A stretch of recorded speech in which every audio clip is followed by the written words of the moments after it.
Rav, we talk a lot about security needing a seat at the table, like, needing a seat at the board level, needing a seat with the C-suite.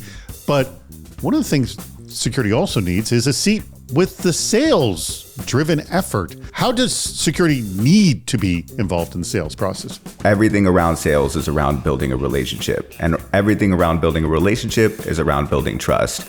Having security be a proactive member and a reactive member of that conversation can help be upfront about building that relationship. With things like reports and audits, can help maintain that relationship. What have you seen with your customers who really are sort of aggressively proactive on how they build that sort of trust relationship? What have you seen? The number one thing we've seen is folks being very public about the security processes that they have internally at the company and being external with what they do.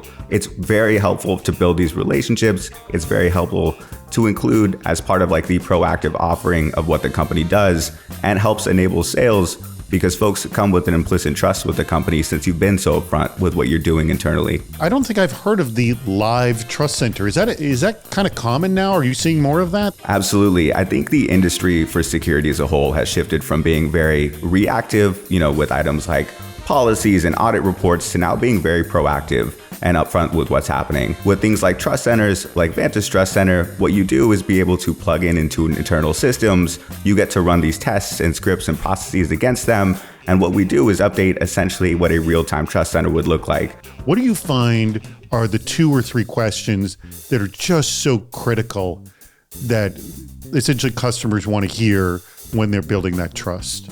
It all starts and ends with my data. What are you doing with my data? How are you storing my data? Where is that data going? And in the event of an emergency, can you recover my data? Data is the current currency of the world. Good point. Well, guess what? We're going to be talking about this Friday on Super Cyber Friday. It's March 15th, 2024. Our topic of discussion will be hacking security-driven sales. Here's all the information you need to know.